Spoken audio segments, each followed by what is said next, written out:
Apakah yang di Zoom sudah mendengar suara saya? Sudah, Bu. Oh, baik. Ya, maaf tadi masih di mute ya, belum ini. Wah, saya sudah ngomong panjang lebar. Oke, ini sudah.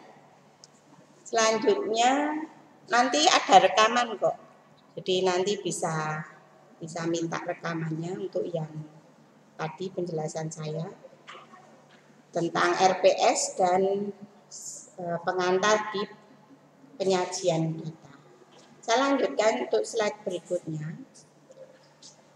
Petunjuk asumsi untuk ini mengubah data menjadi informasi. Itu data yang banyak sekali tadi yang kita kumpulkan baik secara cross section, kemudian time series maupun panel data. Itu kita pilah-pilah, lalu kita analisis, kita deskripsikan sehingga menjadi data yang memberikan informasi yang mudah dibaca. Ini contoh data mentah. Ini. Pengamatan terhadap nilai matematika dan statistika 20 mahasiswa. Ini menunjukkan seperti ini. Ini nilai matematika, ini nilai statistika, ini nomor urut mahasiswa 1, nilai matematikanya 3,6, statistik 2,5. Kemudian mahasiswa kedua itu nilai matematikanya 2,6, statistiknya itu 2,7. Kalau melihat tabel ini, kira-kira ini merupakan data apa yang dikumpulkan dengan cara cross section apa time series? Cross section untuk 20 mahasiswa.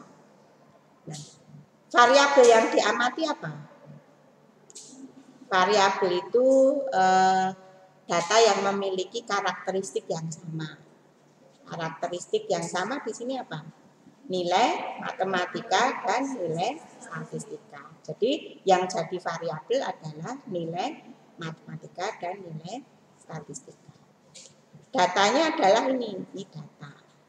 Kalau satu itu istilahnya adalah datum, kalau banyak itu data.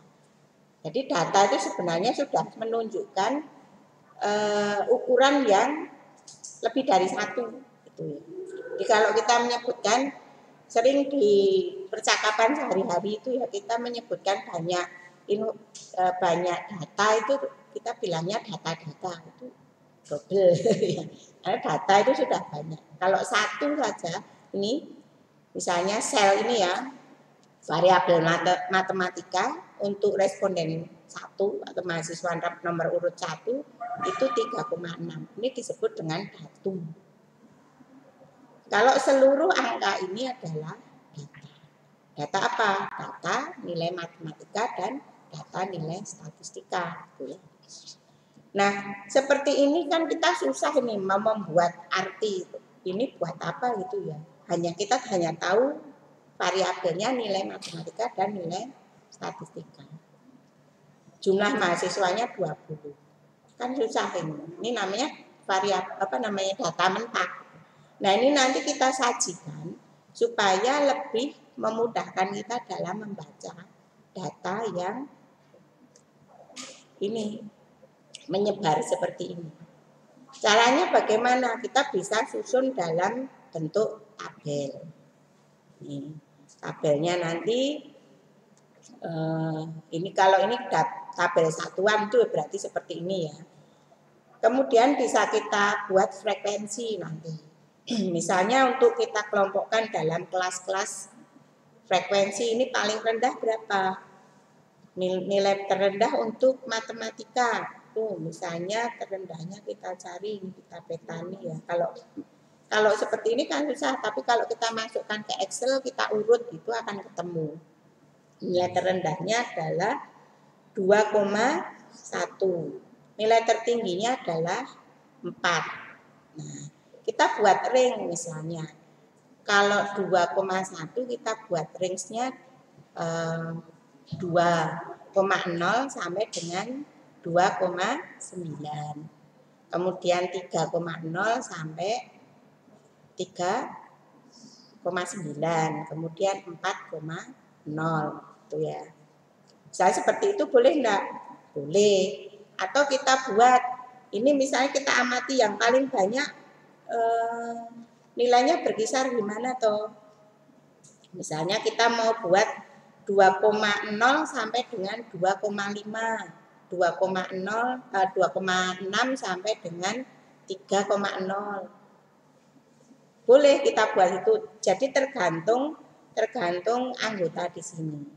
Nah, karena bersifat subjektif, maka nanti kita akan menggunakan aturan-aturan tertentu untuk membuat distribusi frekuensi. Tuh. Contoh lain penyajian data itu dalam bentuk tabel. Ini misalnya seperti ini, tabel satu arah itu ya. Ini beda kasus.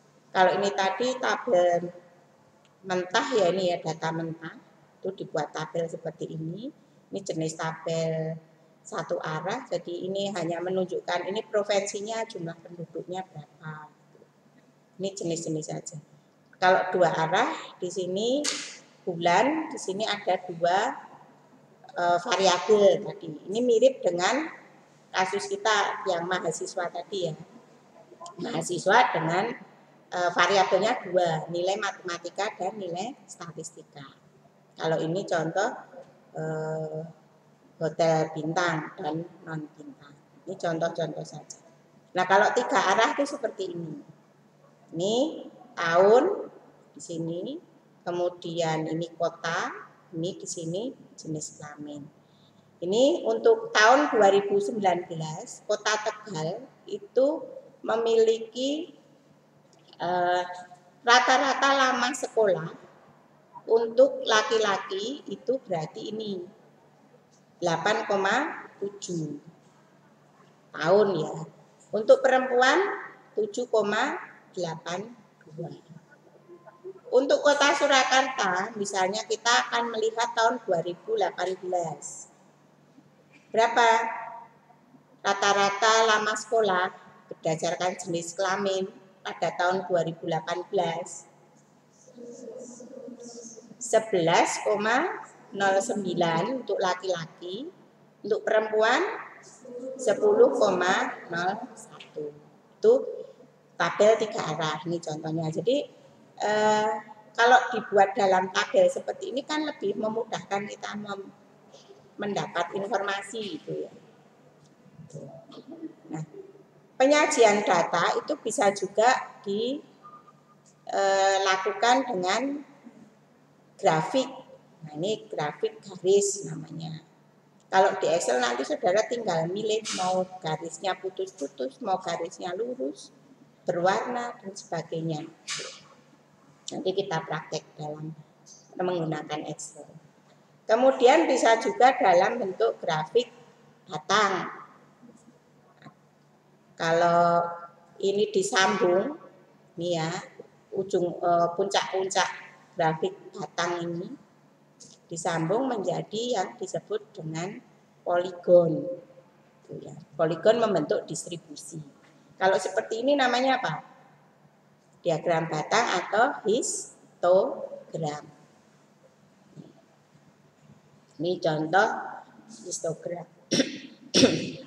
Ini digambar di Excel mudah. Ini kita buatnya di Excel saja.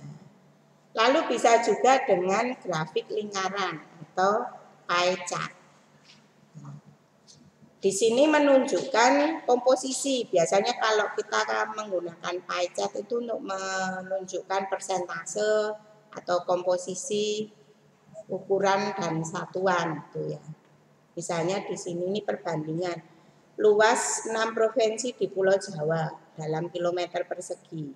Ternyata yang paling sempit mana?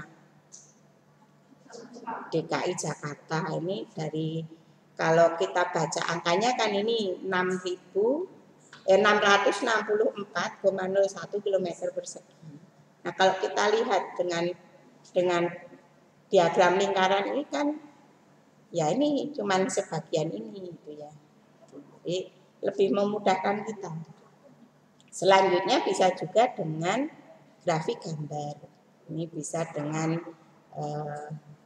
ya ini gambar cupcake gitu ya.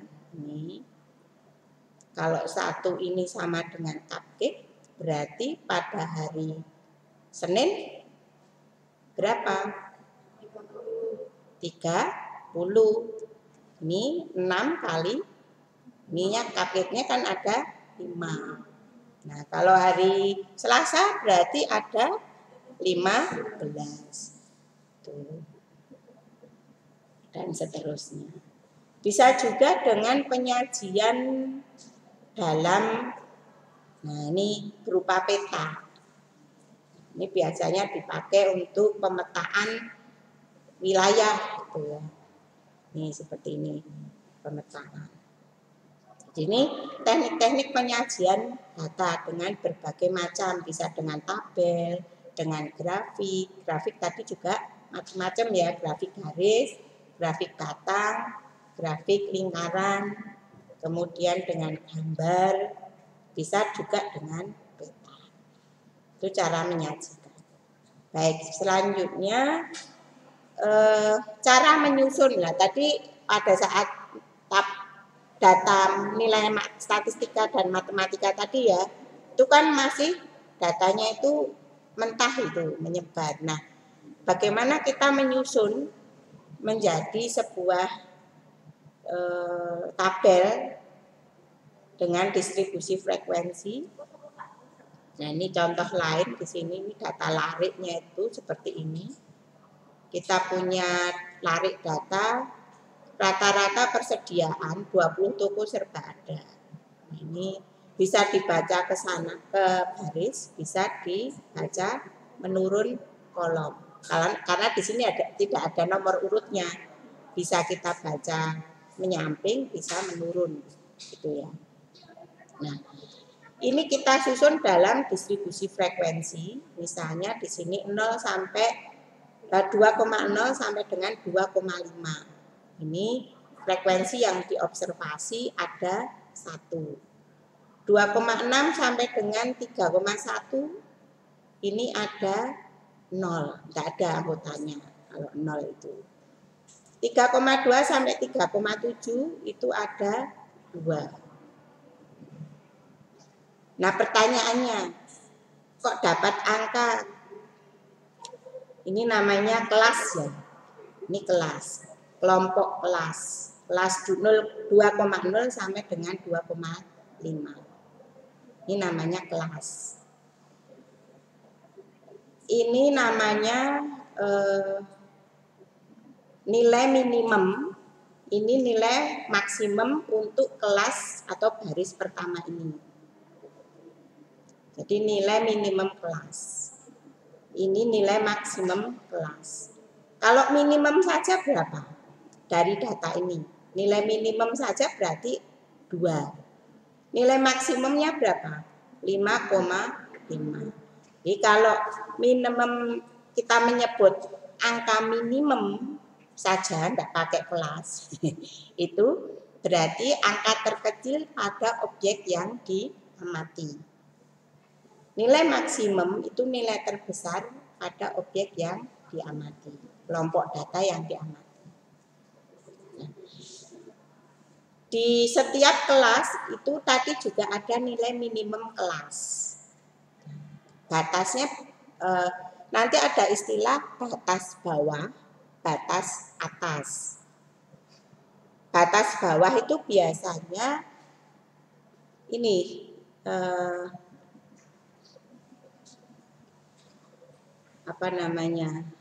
ada intervalnya ya. Ini nanti setiap perbedaan kelas ini angka di sini nanti di rata-rata di jumlah nanti dibagi 2. Itu namanya batas bawah. Yang batas atas itu 2,5 ditambah 3,1 dibagi 2. Jarak antara nilai minimum kelas dengan maksimum kelas itu disebut sebagai interval kelas. Nah, ini istilah-istilah yang perlu kita pahami dulu. Oke. Ini frekuensi. Nah, ini kelasnya ini tadi sudah ya, frekuensi sudah kita kelompokkan. Nah, sekarang kita nih fraksi frekuensi relatif pengamatan di setiap kelas. Ini dapat 0,05 itu berapa? Ini 2,0 dengan 2,6 ini nanti dibagi 2. Selisihnya kan ini berarti berapa? 0 ini 6 0,6 ya. 0,6. Ini sebentar. Oh, ini yang frekuensi itu frekuensi relatif pengamatan setiap kelas itu 1/20 ini ya, yang saya jelaskan yang ini dulu.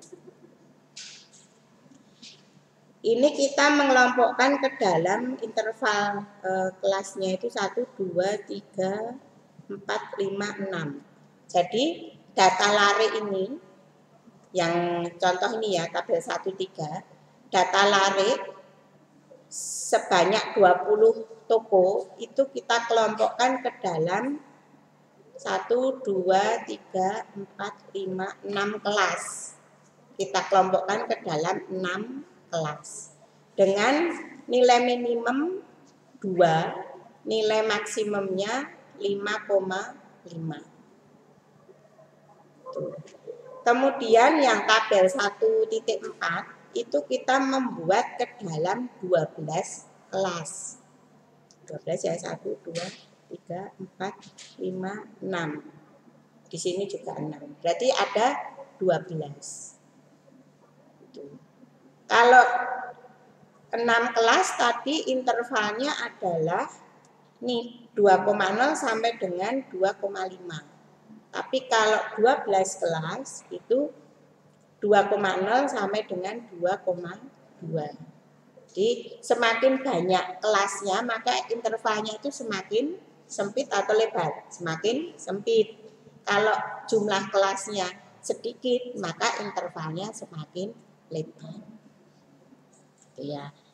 Nah, sekarang frekuensi relatif pengamatan di setiap kelas itu berarti untuk kelas ini yang dibagi dalam 6 kelas saja itu 2,0 sampai dengan 2,5 kan frekuensinya 1.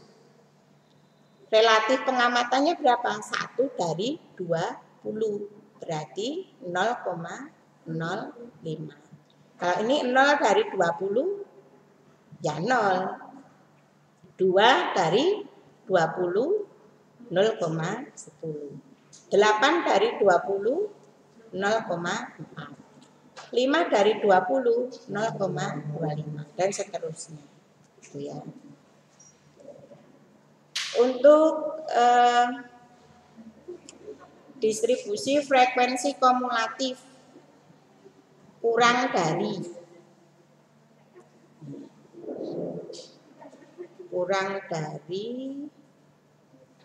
lebih dari.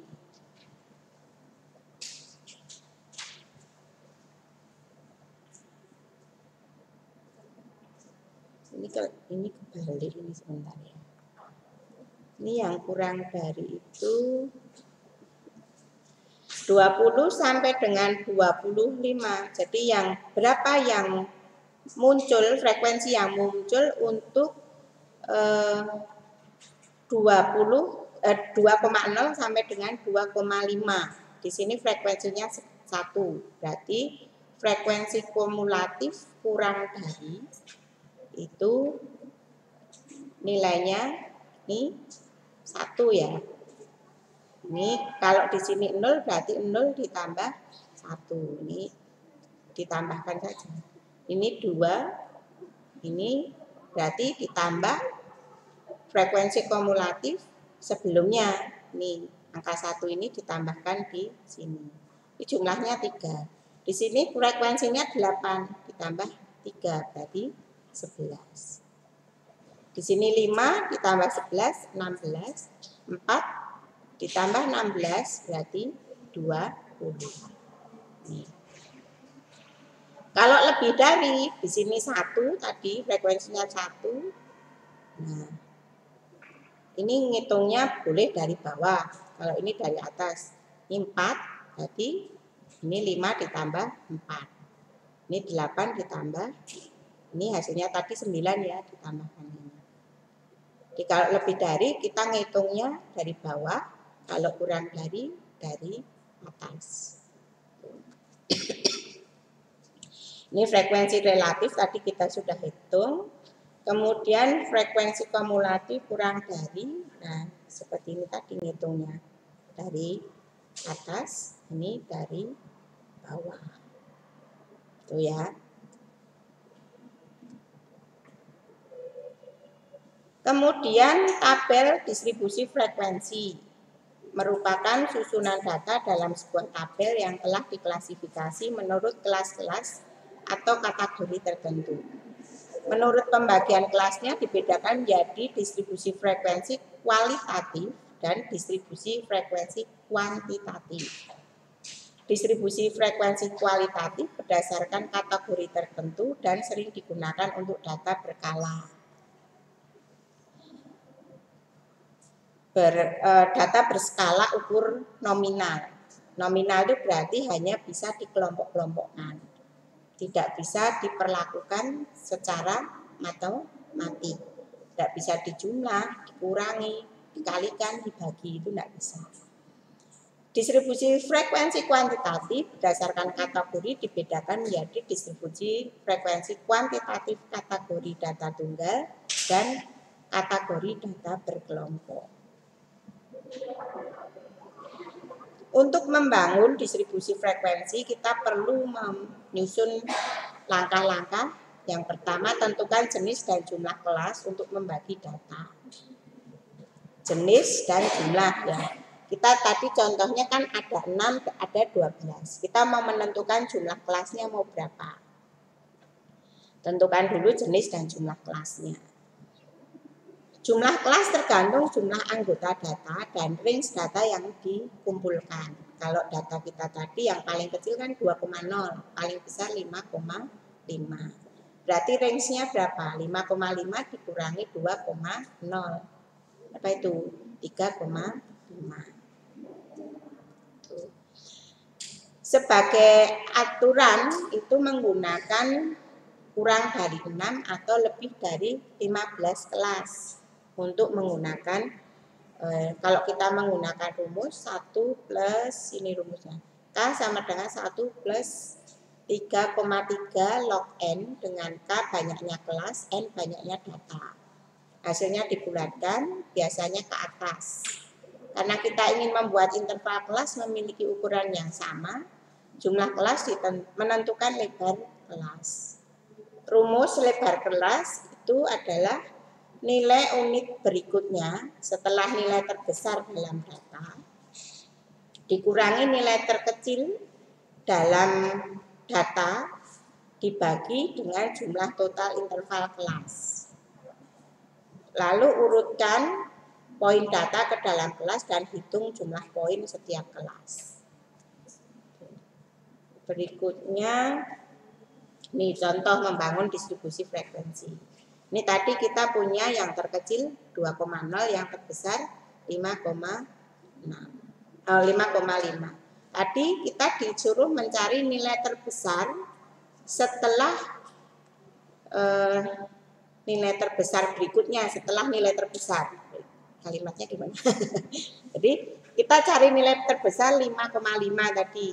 Nah, kita cari satu angka yang lebih besar dari 5,5. Misalkan kita gunakan angka 5,6. Kalau ini koma-koma. Kalau misalnya angkanya bulat 55, itu berarti angka terbesar berikutnya adalah 56.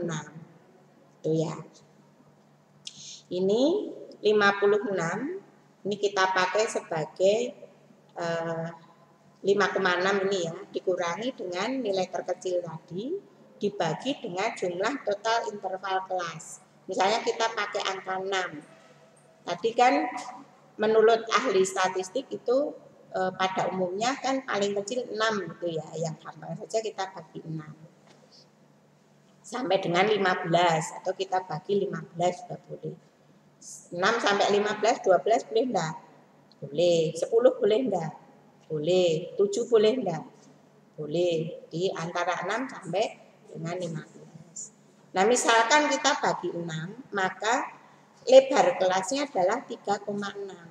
Makanya tadi kita punya kelas itu 2,0 sampai dengan berapa tadi? Tadi yang di sini tadi. Nah, sampai 2,0 sampai dengan 2,5 itu tadi ya lebar kelasnya.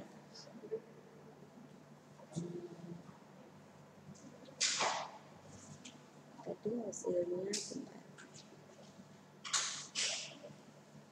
Ini 0,6 ini ya 3,6 dibagi 6 hasilnya 0,6. 2 ditambah 0,6 jadi 2,0 ditambah dengan 2,0 ditambah 0,6 berarti 2,6. Maka intervalnya tadi untuk kelas yang pertama kan 2,0 sampai dengan 2,6 itu ya tadi ya. Kalau 12 2,3 ini. Nah, berikutnya ini kan ada ini toh. Ini ke sini 2,6 antar kelasnya. Ini tambah 0,6 kan berarti 3,2 ini tambah. Jadi untuk interval itu ini tadi 2,5 ya. Kalau yang di sini itu namanya range. Kalau di sini itu namanya interval. Interval kelas, jarak antar kelas. Jarak antar kelasnya. Lebar kelasnya ini. Lebar interval kelas itu berarti ini 0,6 semua tadi ya sudah ketemu ya. Ini kan 2,6 dikurang 2. Ini 3,2 dikurang 2,6. 5,6 dikurang 5. Nah, itu tadi frekuensinya masing-masing seperti ini. Lalu membangun histogram ini tadi nanti kita pakai Excel saja. Kalau membangun histogram lebih mudah. Lalu di sini kita pakai grafik poligon. Ini histogram dan poligon frekuensi digabungkan.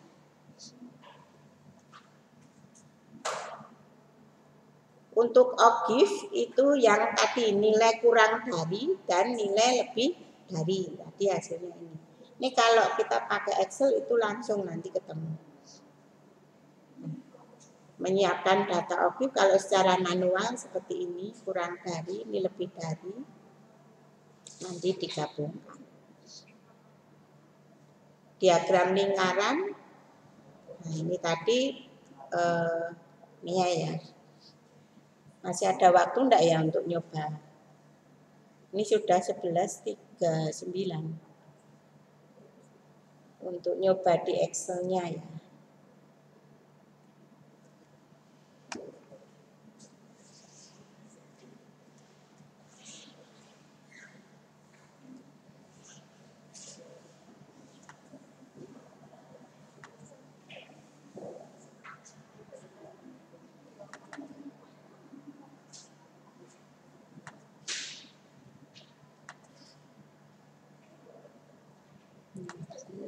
Kayaknya sudah ada sih.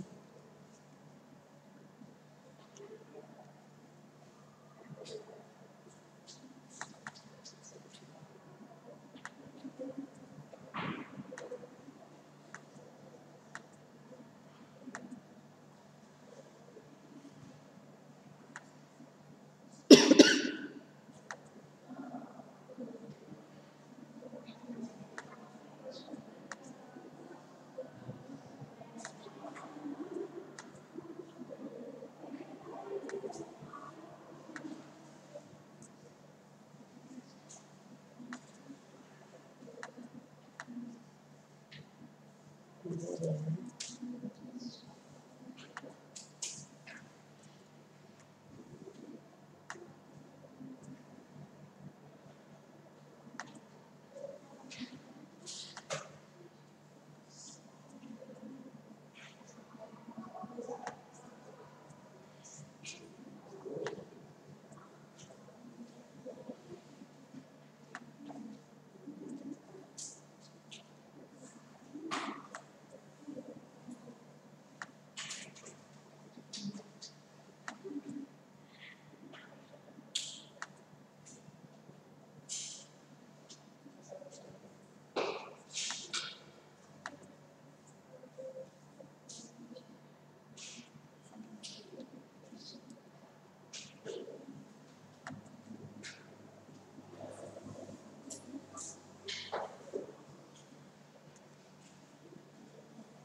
Ini kita rapikan dulu ya.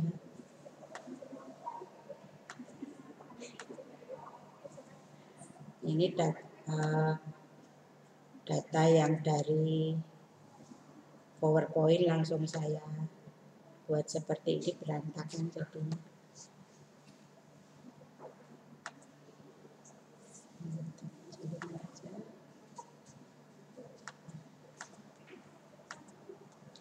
Ini untuk membuat, jadi apa dulu? Misalnya kita mau membuat diagram batang, tinggal kita pilih di sini aja. Mau bentuknya yang seperti ini atau yang seperti ini, boleh. Ini tinggal dimasukkan frekuensi.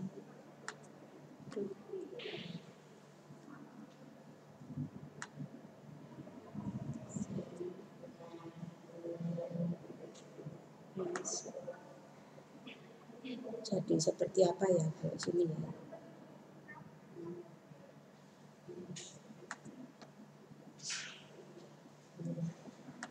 Ini frekuensi tinggal kita cari aja. Tinggal ini diperbaiki mau pakai. Ini sudah diagram batangnya sudah. Atau kita mau lihat untuk pie chart-nya ya tinggal di sini aja. Kita blok dulu.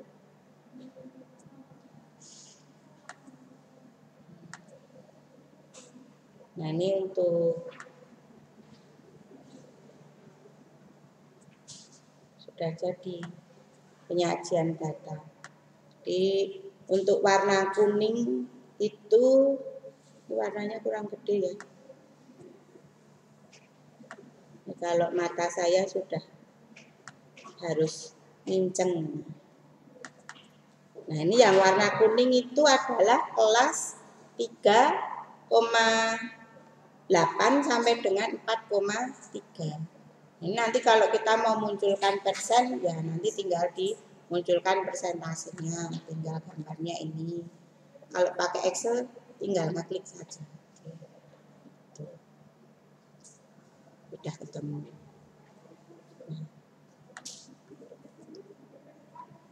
Untuk kita yang penting menentukan dalam penyajian data, kita menentukan kelas-kelasnya ini. Nih, menentukan kelasnya.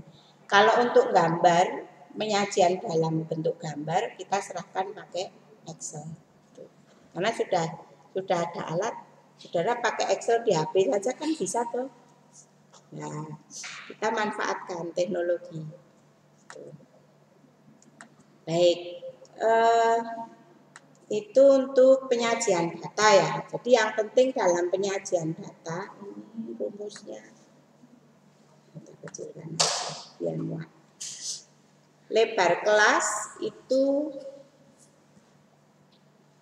adalah nilai unit berikutnya setelah nilai terbesar dalam data dikurangi dengan nilai terkecil dalam data dibagi dengan jumlah total interval kelas.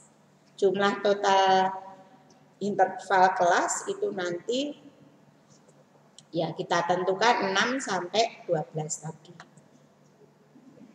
Ini kalau di bold jadi gede ya. Nah, gini. Tak merah. Nah, ini yang penting di sini.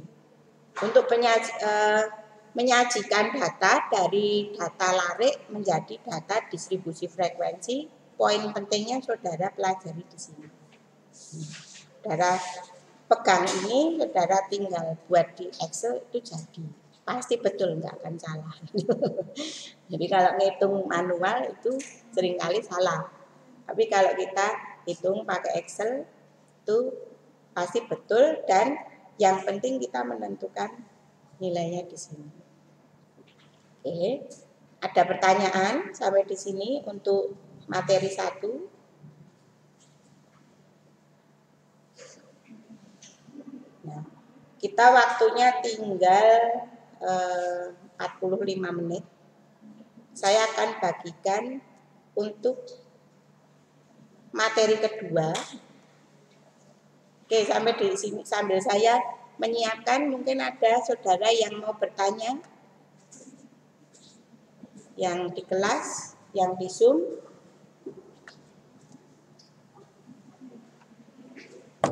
Apakah ada pertanyaan yang ikut Zoom?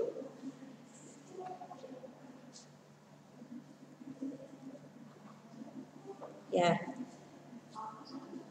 Jadi penyajian data itu tadi intinya adalah menampilkan data yang bersifat menyebar, tidak beraturan, tidak terstruktur, tidak tersusun rapi, menjadi sebuah data yang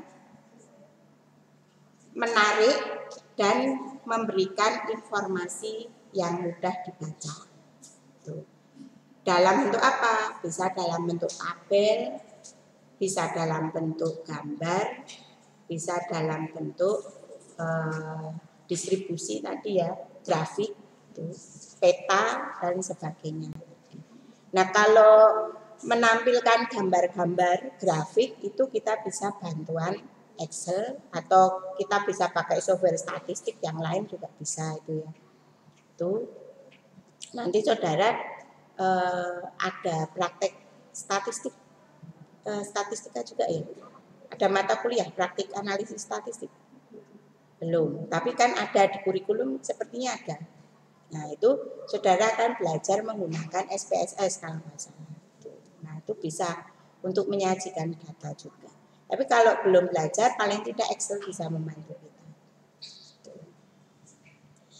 Nah, yang penting kita menentukan frekuensi tadi setiap kelas tadi ya, mengubah data mentah menjadi data frekuensi.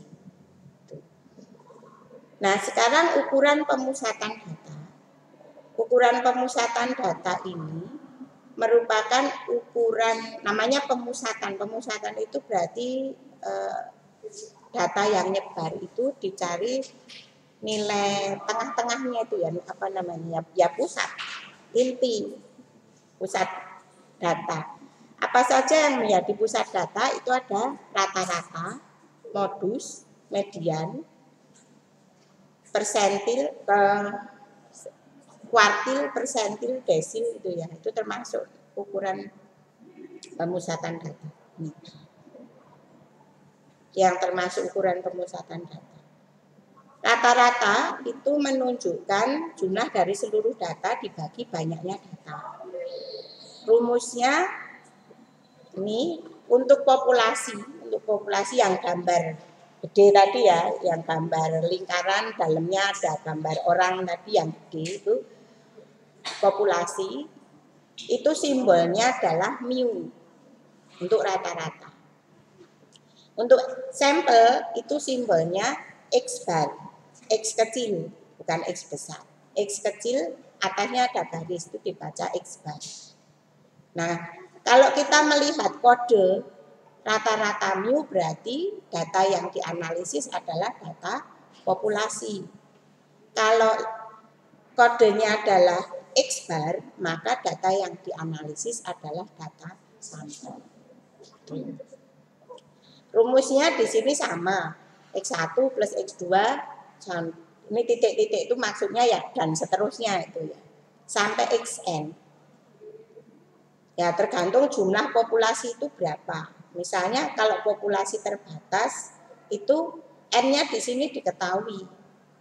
Tapi kalau populasinya itu tidak diketahui jumlahnya, di sini kan menjadi simbol tidak terbatas. Sehingga susah untuk dihitung berapa sih sebenarnya rata-rata populasi. Nah, maka penting menggunakan rata-rata sampel. Kalau ini terbatas berarti ada nilai N. Di sini nah, X sampel untuk rata-rata sampel itu sama nih rumusnya. Ini N-nya adalah jumlah sampel. Misalnya kita populasinya ada 1000. Nah, kalau kita ngitung 1000, inputnya saja kan sudah tangan kita keriting gitu ya. Menginput 1000 data. Jadi kalau kita menggunakan sampel misalnya dari 1000 kita ambil 10%. Berapa? 100. Nah, kita input data 100. Kan tenaganya tidak terlalu banyak. Waktunya juga tidak terlalu lama. Biayanya juga lebih murah itu ya, karena kita mengumpulkan 100 responden dibanding 1000 responden kan otomatis lebih mahal biaya 1000 responden. Nah, itu tadi untuk data yang sifatnya larik mentah gitu ya, data mentah yang belum dikelompok-kelompokkan. Kalau data itu sudah dikelompokkan dalam frekuensi kelas-kelas tadi, maka untuk populasi di sini mu itu sama dengan sigma i sama dengan 1 sampai dengan i sampai dengan i sama dengan n. Itu frekuensi kali ini xi. Xi itu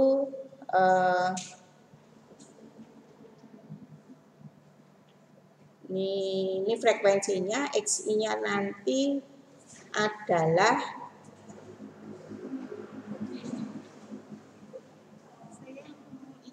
yang nanti materi kelasnya mau ikut gabung Zoom aja. Oh iya, silakan. Ya, boleh. Enggak apa. Ya. Oh ya, silakan. Enggak apa-apa. Silakan. Oh ya, yang mau izin karena ini saya tambahan ya, yang ini monggo jangan sungkan. Nanti bisa mendengarkan melalui rekaman kan bisa. Nanti ini xi-nya itu nilai tengahnya ya. Ini nanti kita belajar hitung untuk frekuensi. Nah, kemudian untuk yang ini sampel itu kita pakai rumus ini x0 plus p kali sigma i sama dengan 1, i sama dengan n untuk fi kali ci dibagi sigma i sama dengan 1, i sampai dengan i sama dengan n dibagi dengan fi.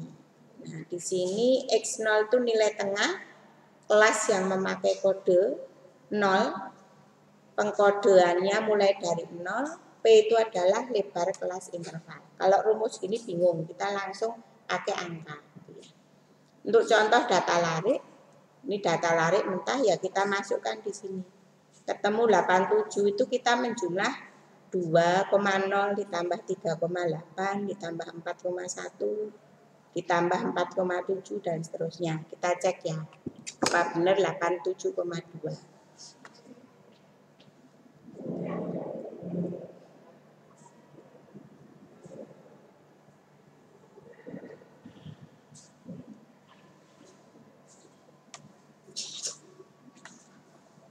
Ini kita copy.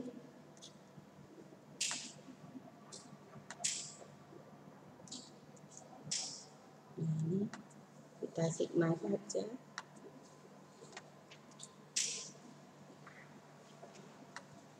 Harus diganti dalam bentuk koma.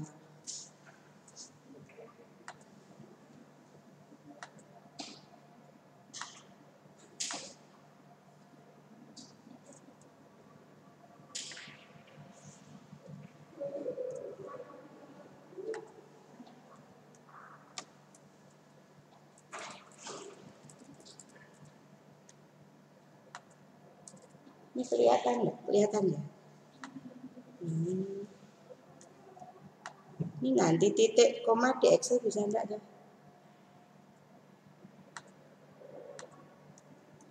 aja sini. Di replace titik dijadikan koma. Terus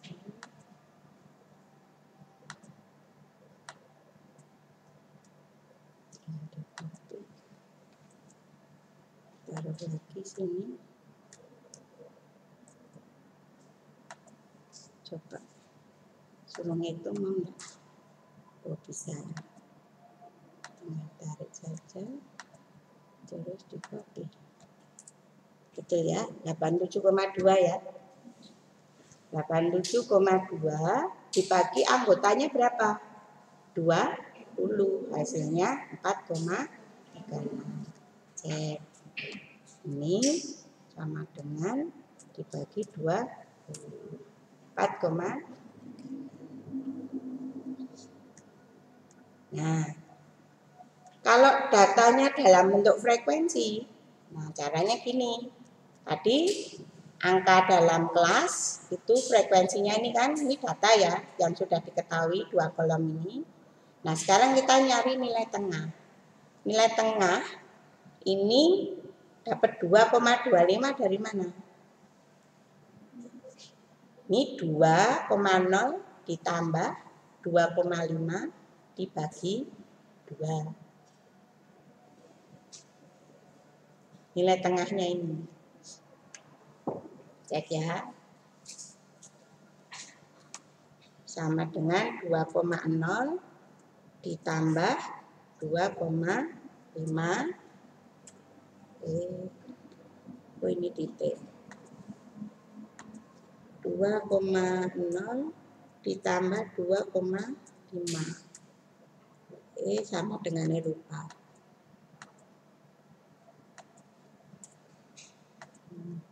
Atau langsung aja ya dalam kurung ya.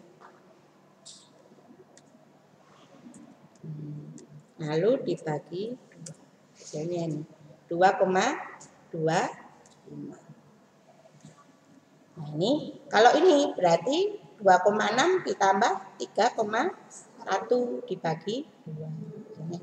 Nah semua nilai tengahnya sudah diperoleh. Kemudian kita cari nilai FI kali FX. Ini F ya, FI kali XI. 1 kali 2,5. 0 kali 2,85 itu 0. 2, dikalikan 3,45, 6,9. Nah jumlahnya ini 85,5. Nanti saudara cek di Excel, betul enggak? Tuh.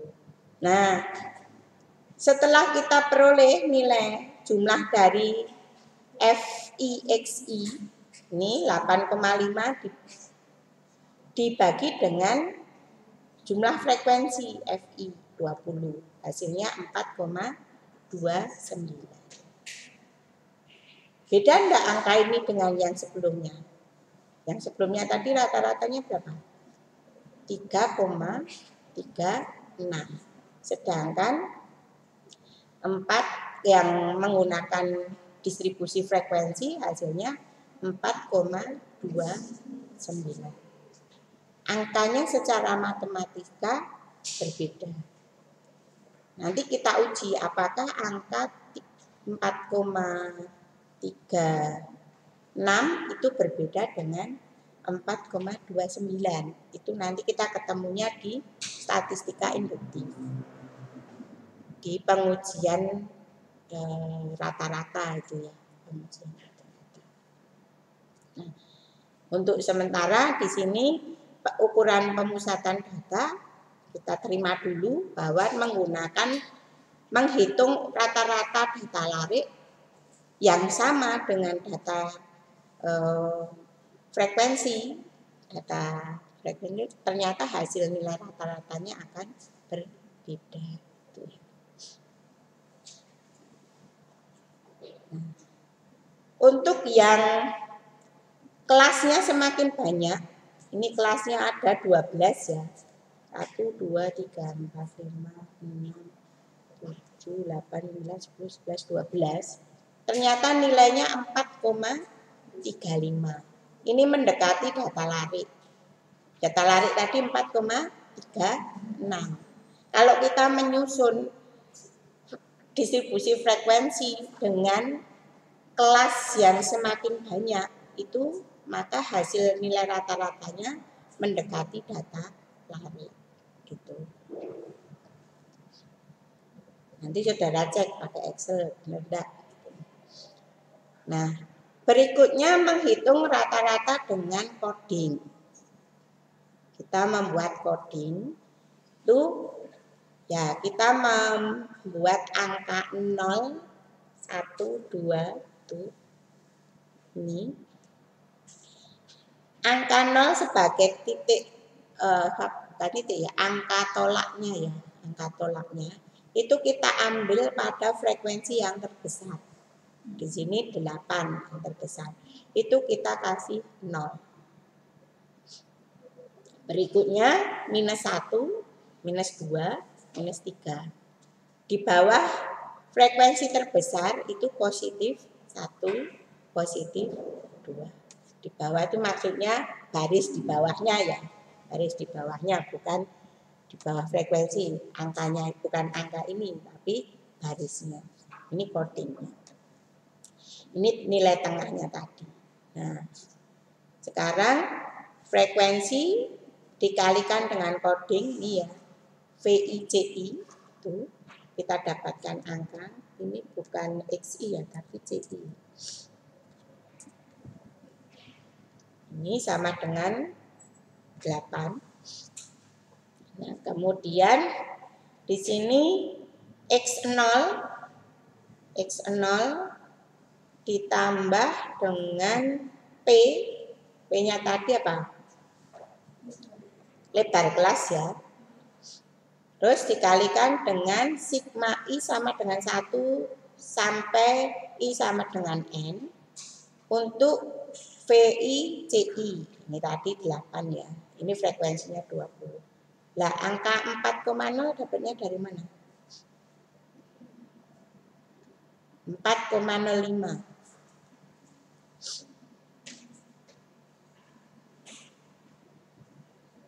Ini X0 tadi codingnya di sini.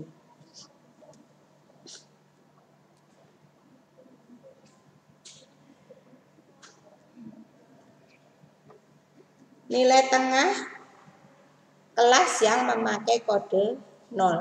Berarti 4,05 dapatnya dari ini nilai tengahnya. 3,8 ditambah 4,3 dibagi 2. Ya kan? Berarti berapa ini? Kalau totalnya kan 8,1 ya.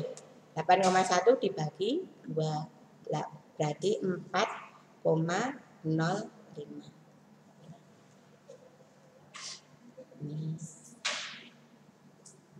Nah, hasilnya adalah 4,29. Ini lebih kecil, ini sama dengan yang frekuensi untuk 6 kelas tadi ya. Tuh. Berikutnya menghitung median. Median adalah nilai tengah dari nilai pengamatan yang disusun secara teratur menurut besarnya data. Jadi data diurut dari nilai terkecil sampai dengan nilai terbesar. Kemudian dicari anggota kelas itu dibagi 2. Kalau 20 dibagi 2 itu kan 10. Nah, nanti mediannya terletak pada rata-rata pengamatan ke-10 dan 11. Tuh, kalau datanya itu genap. Kalau datanya ganjil misalnya datanya itu 21. Maka median nanti akan terletak pada pengamatan ke-11. Kelebihan median tidak dipengaruhi adanya nilai ekstrim. Median digunakan bila skala pengukuran datanya minimal ordinal. Apa itu data ordinal? Data ordinal itu data yang disusun berdasarkan peringkat atau ranking. Sehingga setiap nilai pengamatan dapat dilakukan pemeringatan untuk menemukan nilai pengamatan yang berlokasi di tengah. Contoh median di sini. Ini 20, pengamatan 10 dan 11. Angkanya adalah, ini saya ngebuatnya biru ya. Ini nomor urut. Oh, ini nomor urut 1, 2, 3, 4, 5, 6, 7, 8, 9. Ya benar ini ya. Pengamatan ke-10 dan 11. Ini berarti pengamatan 10 itu 4,2, pengamatan 11 4,3. Maka mediannya adalah 4,25. Itu nilai tengahnya dari data lari. Kalau datanya dibuat frekuensi, nah, ini frekuensi kumulatifnya kita cari dulu. Ini 1, 0, 2, 8, 5, 4. Ini kita cari frekuensi kumulatif itu ditambahkan itu ya. Ini 1 tambah 0, 1. 1 tambah 2, 3. 3 tambah 8, 11. 11 tambah 5, 16. 16 tambah 4, 20. Nah, median tadi kalau 20 itu dibagi 2 kan terletak pada pengamatan 10 dan 11. Berarti kan di sini, di baris ini kira-kira nanti. Tuh. Nah, ini kebetulan angkanya 11 muncul itu ya. Kalau misalnya di sini angkanya 14 berarti ya ambilnya itu di sini. Karena 10 dan 11 itu kan masuk di baris ini. Seandainya ya, ini kebetulan 11. Ini kita blok kuning di sini. Nah, di sini mediannya itu B plus P kali setengah N min F dibagi F kecil. Di sini B-nya adalah tepi bawah kelas median. Tepi bawah kelas median itu di sini. Ini 3,8 kok jadi 3,75 bagaimana? Kita bagi aja angkanya. Ini ditambah ini dibagi 2. Jarak antara sini dengan sini kan 0,1. 0,1 di sini ini enggak? Ini 0,75. 0,01 ya. 0,01 itu dibagi 2 kan 0,005. Ini dimasukkan ke sini. Atau gampangnya itu ya ini aja. 3,7 ditambah 3,8 dibagi 2. Itu nilai batas bawahnya adalah 3,75. Ditambah 0,6 tadi lebarnya. Terus setengah kali N. N-nya 20. Ini frekuensi F besarnya itu jumlah frekuensi sebelum kelas median. Ini kan jumlah frekuensi sebelum kelas median itu 3. Lalu dibagi dengan frekuensi letak median 8. Hasilnya adalah 4,275. Kalau data larik tadi 4,25. Ada selisih. Berikutnya modus. Modus itu nilai yang mempunyai frekuensi terbesar dalam kumpulan data. Modus berguna untuk mengetahui tingkat seringnya terjadi suatu peristiwa. Bila frekuensi tertinggi ada 2, disebut bimodal. Jika ada 3, disebut trimodal.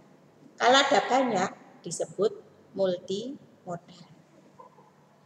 Modus dapat digunakan untuk semua skala pengukuran, mulai dari nominal hingga rasio.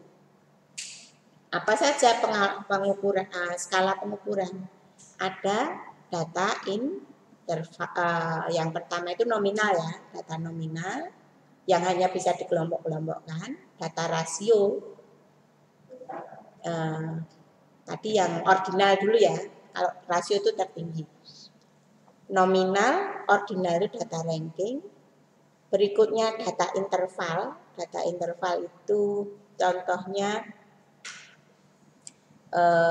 pada pengukuran skala Likert gitu ya, untuk mewakili mulai dari sangat tidak setuju sampai dengan setuju. Itu kan diwakili dengan angka 1, 2. Kalau ada nilai rata-rata nilai ragu-ragu atau nilai nilai tengah itu pakai cukup atau apa itu ya, itu 3, setuju 4, sangat setuju 5. Tapi kalau kita pakai skalanya hanya 4, berarti 1, 2, 3, 4 itu ya, itu interval.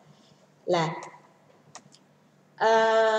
perbedaan dengan ordinal, kalau ordinal itu ranking 1, 2, 3, 4 gitu ya. Bisa jadi jarak antar ranking 1 dengan ranking 2 itu berbeda. Misalnya ranking 1 itu nilainya 10, ranking 2 8. Tapi ranking 3 itu nilainya 7. Ranking 4-nya nilainya 5. Nah, ini jaraknya kan bisa berbeda-beda. Atau ranking 2-nya itu 9,5. Ranking 3-nya 7. Jarak antara ranking 1 dengan ranking 2 dibandingkan jarak ranking 2 dengan ranking 3 kan berbeda. Itu data ordinal, itu cirinya itu. Tapi kalau data interval, contoh skala Likert tadi, 1 itu sangat tidak setuju, 2 tidak setuju, 3 setuju, 4 sangat setuju. Nah, ini masing-masing punya jarak yang sama gitu ya. Tuh. Nah, yang terakhir itu data rasio. Data rasio itu berupa data angka yang bisa diperlakukan secara matematika. Bisa dikalikan, dibagi, ditambah, kurangi. Misalnya data pendapatan tadi. Pendapatan itu pendapatan 1 minggu, pendapatan 1 bulan kan bisa dihitung. Tinggal ditambahkan. Rata-rata dalam 1 hari berapa itu bisa dihitung kan gitu ya. Tuh. Untuk menemukan modus pada data larik, kita tinggal lihat frekuensi terbesar. Tuh. Yang sering muncul di sini kalau data lariknya yang paling sering muncul adalah 5,5. Dia muncul 4 kali. Yang lain hanya 1 gitu ya. Dia 4 kali. Kalau data dalam bentuk distribusi frekuensi caranya bagaimana? Nah, ini pakai rumus. MO sama dengan B plus P dikalikan B1 dibagi dengan B1 plus B2. B itu adalah tepi bawah kelas modus, P lebar kelas, B1 frekuensi kelas modus dikurangi frekuensi kelas sebelumnya, B2 frekuensi kelas modus dikurangi frekuensi kelas berikutnya. Nah, di sini tadi yang paling banyak muncul 8. Padahal kalau data larik tadi kita udah tahu ya yang paling sering muncul 5,5.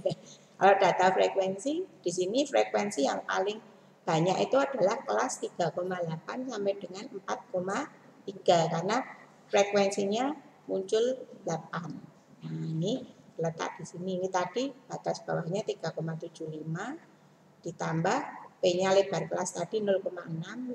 Sekarang B1 frekuensi kelas modus dikurangi frekuensi kelas sebelumnya. Kelas modusnya ini 8 dikurangi 2 hasilnya 6. B2-nya adalah frekuensi kelas modus dikurangi frekuensi kelas berikutnya.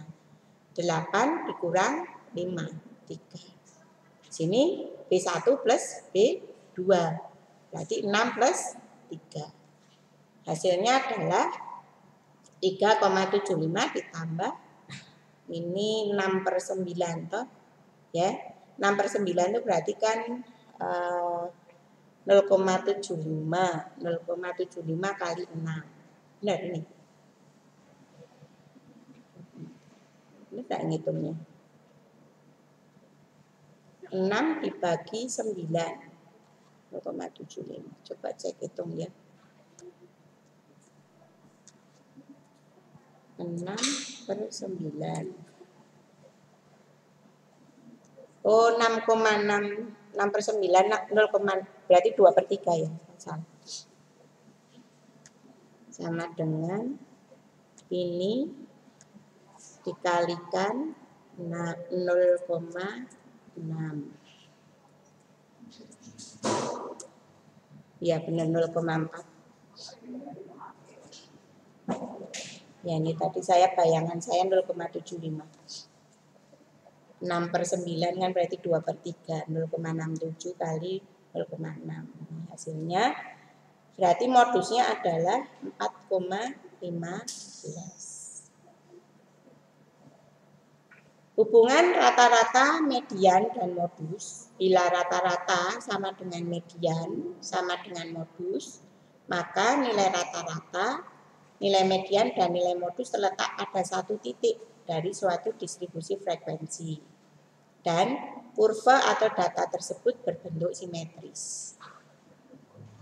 Nah, bila X rata-rata ya, rata-rata lebih besar dari mediannya, dan lebih besar dari modusnya, maka rata-rata terletak di sebelah kanan kurva distribusi frekuensi, kemudian mediannya di tengah dan modus di kiri.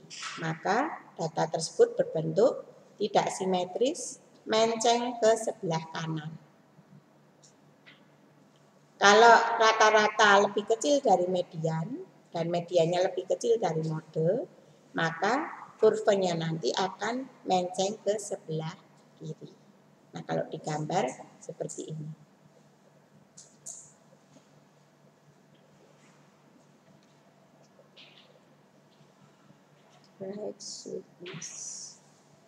Ini menceng. Nah, ini menceng ke kiri, simetris. Ini mencengnya ke kanan. Nulis gini dengan gini artinya sama ya. Nah, ini dibalik kan. Yang lebih besar itu X bar. Kalau ini kan dibalik nih, gambarnya ini. Tidak konsisten. Tapi artinya sama. Berikutnya kuartil. Kuartil itu data dibagi 4 sama banyak. Kalau median tadi data dibagi 2 sama banyak. Nah, berarti ini terletak di nih kuartil 1, kuartil 2 itu sama dengan median, kuartil 3 itu nah ini separuhnya median yang sebelah atas. Kalau 20 berarti kuartilnya ada di mana? Kuartil 1. Pengamatan ke 5 dan 6 ya. Kan 10 bagi 2, 5 dan 6. Kalau kuartil 2 ada di pengamatan 10, 11. Kuartil 3 ada pada 15, 16. Tuh, kalau itu data lari. Kalau ini kuartil tadi, ini ada di sini 5, 6, 10, 11, 15, 16. Tinggal ditemukan saja, gampang. Nah, kalau datanya frekuensi seperti ini, nah ini dihitung pakai K/4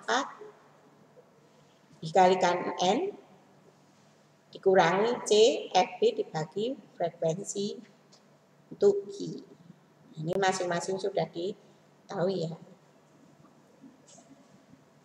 Ini letaknya tadi pengamatan Q1 kan 5 dan 6. 5 dan 6 itu terletak di sini. Ini kan 8. 5 dan 6 berarti kan ya ada di sini. Ini median juga terletak di sini. Kemudian XK-nya itu ada di 4K/4 kali N juga terletak di sini ya. Ini di 5. Berarti kalau ini K-nya itu 3, ini gambarnya kurang.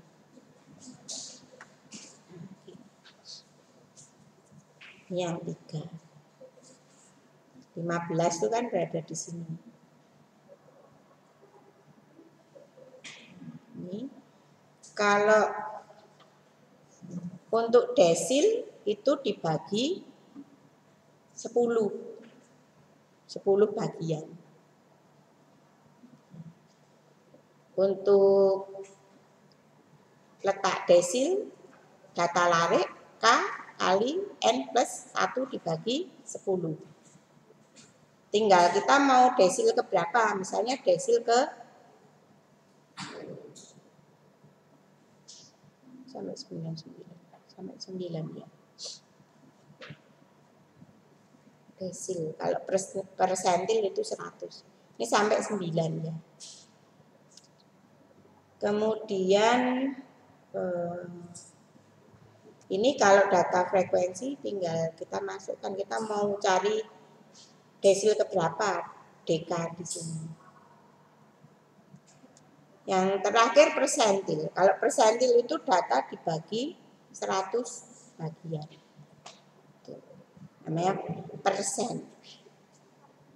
Jadi bukan prosentase tapi persentase ya. Per 100 persen. Letak persen dalam distribusi frekuensi dihitung seperti ini.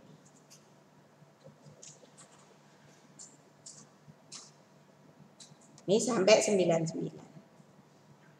Kalau yang desil tadi sampai 10. Sampai 9. Nah, kita coba yang ini. Tadi kita ngitungnya untuk Q1 ya. Ini data lari kuartil 1. Kuartil 1 tadi kan berarti rumusnya ini.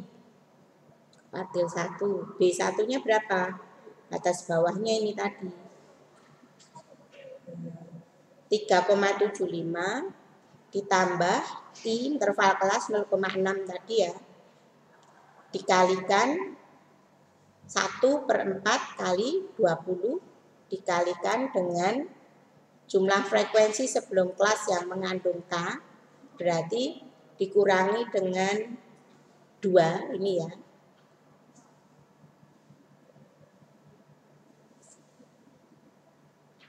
Lalu FQ-nya frekuensi kelas yang mengandung K. N banyaknya observasi. Coba saudara hitung untuk kuartil 1. Latihan itu. Rumusnya ini. Saudara tulis dulu rumusnya.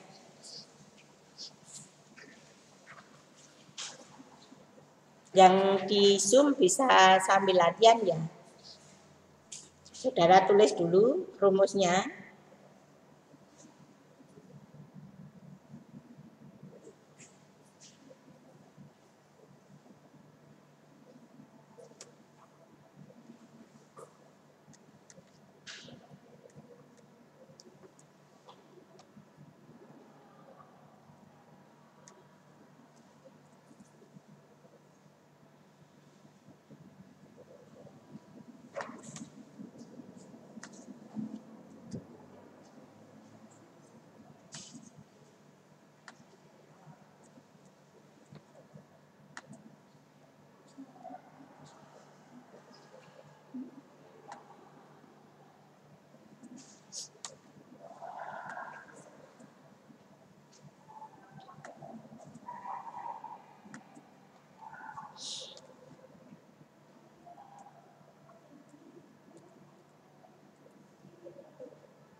Ini 20. Ini tadi berarti tadi 2 ya.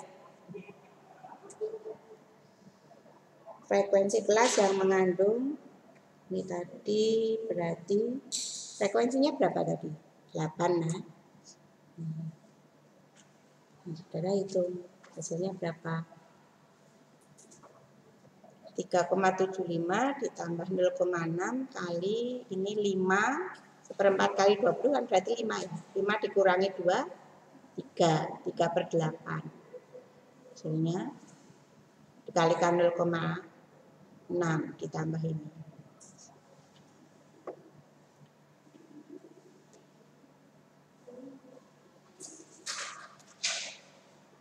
Nanti kalau misalnya kita mencari Q3, di sini K-nya tadi kita ganti 3. Kemudian kita cari pengamatan ke frekuensi pengamatan frekuensi letak Q3 di mana? Q3 tadi ada di pengamatan 15 dan 16. 15 dan 16 itu berarti ada di sini, tapi saya gambarnya salah ya. Ini kan 8 nih, kalau ini 14 berarti ada di sini nih. Nah, panahnya di situ. Ini letak Q3.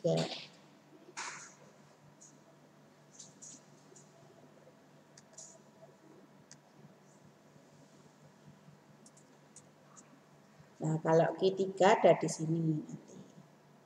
Berarti frekuensinya 4. Nah, ini dulu aja, saudara coba dulu di 1. Hasilnya berapa? Sudah ada yang ketemu?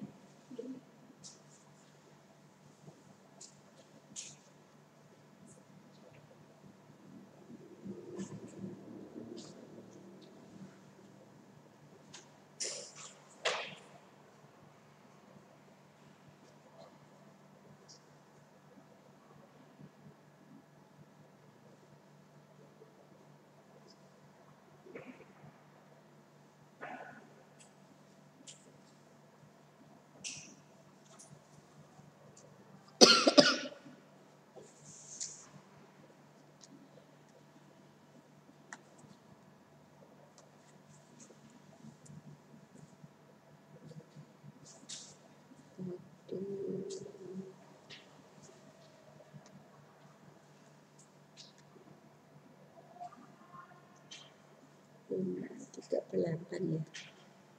3 per 8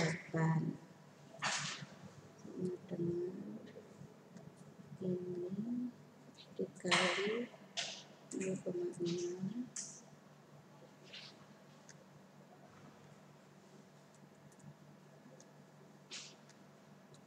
ditambah 3,75.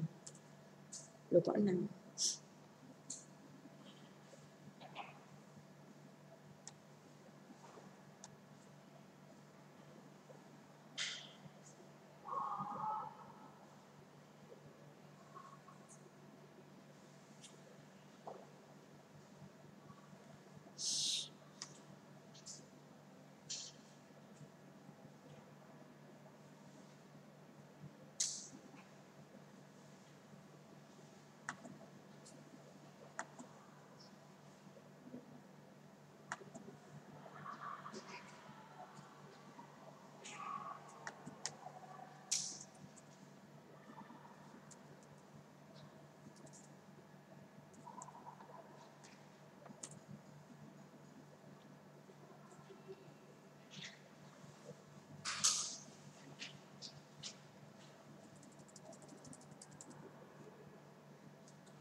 Tiga per 8 kali 0,6 sama dengan 3,75 ditambah ini ya 3,975 ya. Nanti kalau untuk yang Q3 berarti nanti saudara cari ini ya 3 per 4 kali 20 dikurangi frekuensi sebelum letak Q3. Q3-nya kan ada di tadi Q3 tadi ada di 15 16. Gitu. 15 16. 15 16 kalau ini kan masih 14. Berarti 15, 16 kan ada di sini. Ini letak ketiga. Letak ketiga berarti di sini. Berarti 3/4 kali 20 dikurangi frekuensi sebelum kelas kuartil 3 berarti 5. Dibagi dengan letaknya di sini 4. Ya kan? 3/4 kali 20 berarti berapa itu? 3/4 kali 20 15 dikurangi 5 berarti 10. 10 dibagi 4 2,5. 2,5 kemudian batas bawahnya 49 ditambah 4,9 ditambah 5,0 dibagi 2 berarti 4,95 ditambah tadi.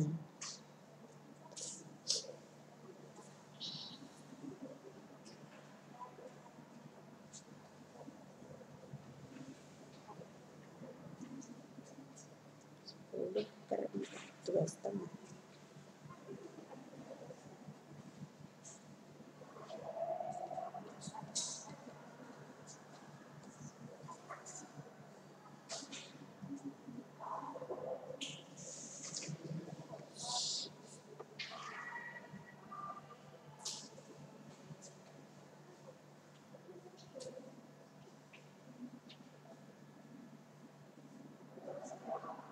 Oh, ini 15.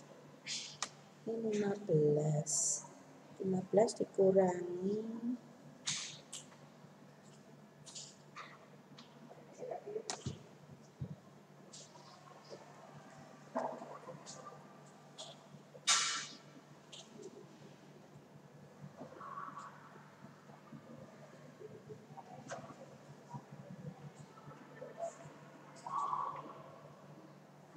2,5 kali 0,6 berapa? 1,5. 1,5 ditambah 4,9. Kok lebih dari anu ya?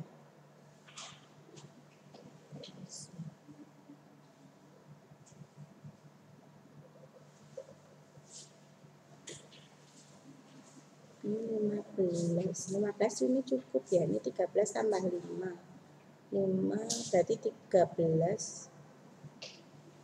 C ini ada yang keliru nih angkanya. Ini memang jumlahnya 20. Iya 20. Ini 8. C berarti 15 itu letaknya di mana? Di bagian yang 4,4 itu, Bu. 4,4 sampai dengan 4,9. Iya. Oh ya, ini ya. Kan dari 1 ini ya di sini ya.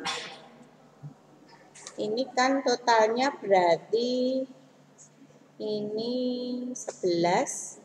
Oh ya, ini di sini ya. Oke. Berarti tadi keliru ngitungnya. Di yang 3/4 kali 20 dikurangi dengan 8 ya berarti ya. Frekuensi kelas sebelum letak kuartil 3. 15 dikurang 8. Itu 7. 7 dibagi letak kuartil 3 itu 5. 7/5 kali 0,6 ditambah 3, berarti ini 43,5. Batas bawahnya kan ini berarti 43,5. 43 plus 44 dibagi 2. 4,3 ditambah 4,4 dibagi 2. Itu kan berarti 4,35 ditambah hasil perkalian 0,6 kali ini tadi 7/5.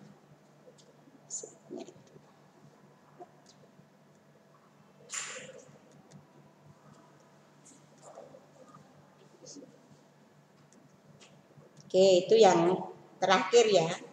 Kalau persentil ya berarti dibagi 100, ngikut polanya. Oke, semoga bermanfaat.